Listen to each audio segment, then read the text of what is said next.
আপনাদের সবাইকে language clinic চ্যানেলটিতে স্বাগত জানাচ্ছি। আজকে আমরা আলোচনা করব 1971 সালে শ্রীলঙ্কার বিদ্রোহ নিয়ে, যেটাকে ইংরেজিতে আমরা বলি ইনসারেকশন ইন শ্রীলঙ্কা 1971।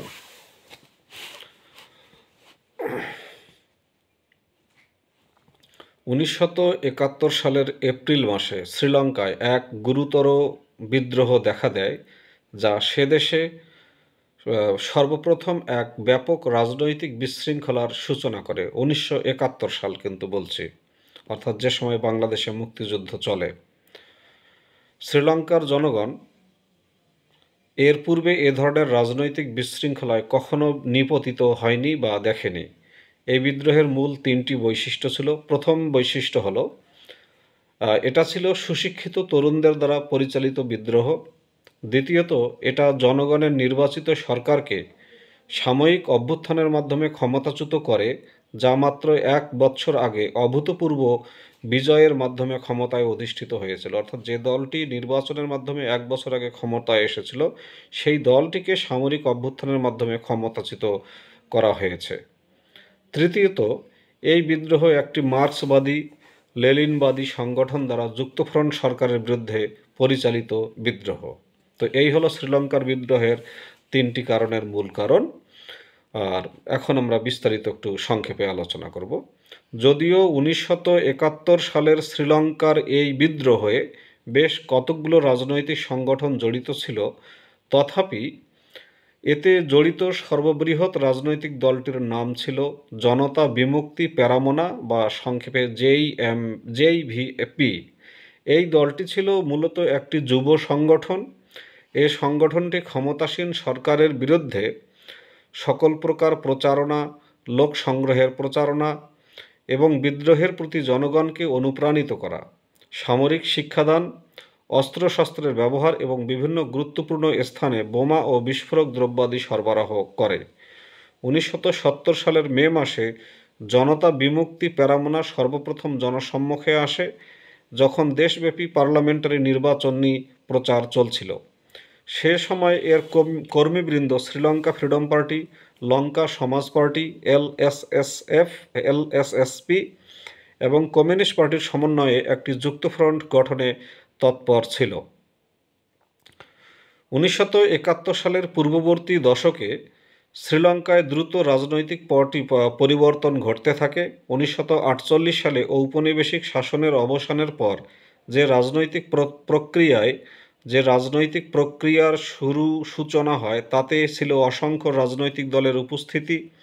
ফলে দেশের জাতীয় ও আঞ্চলিক ক্ষেত্রে অত্যন্ত প্রতিযোগিতামূলক নির্বাচন অনুষ্ঠিত হয় এবং ঘন ঘন ক্ষমতার পট পরিবর্তন ঘটে। এতে বিরোধী দল ক্ষমতায় অধিষ্ঠিত হয়। এভাবে প্রায় 40 বছর শ্রীলঙ্কায় অপ্রতিহতভাবে নির্বাচিত সরকার শাসন করে। কিন্তু 1971 সালের বিদ্রোহ শ্রীলঙ্কার রাজনীতিবিদদের কাছে এক আশ্চর্যের বিষয় হয়ে দেখা যায়। 1970 সনের নির্বাচনের প্রাক্কালে, অর্থাৎ পূর্বে, জনতা বিমুক্তি পেরামোনার অন্যতম নেতা রোহানা ওয়েজ ওয়ারাকে গ্রেপ্তার করা হয়, কিন্তু পরবর্তী বছরের জুলাই মাসে তাকে মুক্তি দেওয়া হয়। রোহানা ওয়েজ ওয়ারার মুক্তির পর এক জনসভা আহ্বান করা হয় এবং এ জনসভায় দেশের বেকারগ্রস্ত যুবকদের দাবি দাওয়া সুসংহত করা হয় এবং যুক্তফ্রন্ট সরকারের যথেষ্ট সমালোচনা করা হয়। 1971 সালের মার্চ মাসে পুলিশি তদন্ত চালিয়ে দেশের গুরুত্বপূর্ণ স্থান হতে অসংখ্য অস্ত্রশস্ত্র ও গোলাবারুদ উদ্ধার করা হয়। ক্ষমতাসীন সরকার এতে আসন্ন বিদ্রোহ সম্পর্কে সচেতন হয়ে ওঠেন।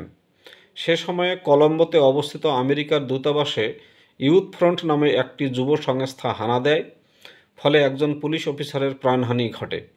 এই অবস্থার পরিপ্রেক্ষিতে 16 মার্চ দেশব্যাপী জরুরি অবস্থা ঘোষণা করা হয় এবং শ্রীলঙ্কা সরকার ব্যাপক ধরপাকড় শুরু করে। ক্ষমতাসীন বিভিন্ন স্থান হতে পুলিশ বিস্ফোরক দ্রব্যাদি উদ্ধার করতে থাকে, কিন্তু বিদ্রোহীরা দেশের অধিকাংশ এলাকায় সুপরিকল্পিতভাবে আক্রমণ চালায়। শ্রীলঙ্কা সরকার এপ্রিল মাসের প্রথম সপ্তাহে দেশের অধিকাংশ জেলাগুলোতে সান্ধ্য আইন জারি করে বা কারফিউ জারি করে। অতঃপর কয়েকদিন ধরে বিদ্রোহীরা ব্যাপক আক্রমণ চালায়। তারা কলম্বো সড়ক অবরোধ করে বলিভিয়ার বলিভিয়ার রাষ্ট্রীয় টেক্সটাইল মিলগুলো অধিকার করে। এমনকি কতকগুলো ছোট ছোট শহরও তাদের পদানত হয় এবং সেখানে তারা বিকল্প সরকার গঠন করতে শুরু করে।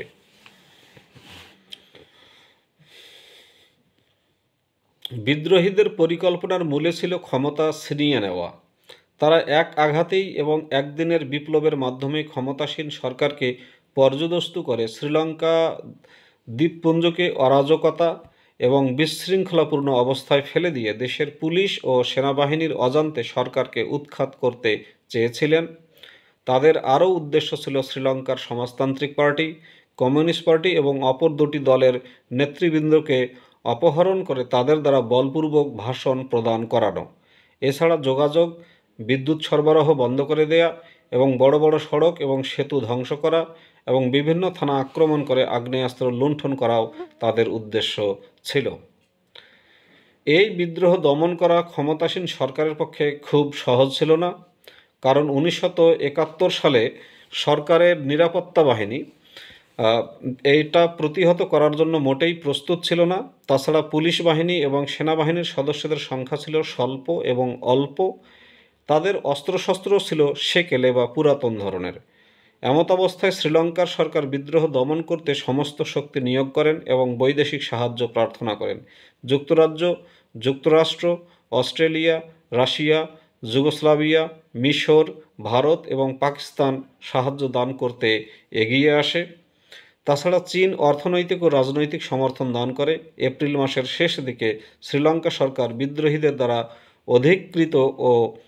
অধিকৃত বড় বড় শহরগুলো পুনরুদ্ধার করতে সক্ষম হন।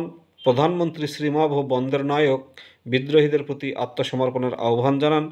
জুলাই মাসের শেষ দিকে 15,000 বিদ্রোহীদের বন্দী করা হয় এবং সরকারিভাবে 1200 ব্যক্তির প্রাণহানি ঘটে বলে ঘোষণা করা হয়। বেসরকারিভাবে এ মৃতের সংখ্যা ছিল আরও অনেক বেশি। যা হোক, ক্ষমতাসীন সরকার কর্তৃক এ বিদ্রোহ দমনের পিছনে বৈদেশিক শক্তির প্ররোচনা ছিল বলে অনেকে সন্দেহ পোষণ করেন।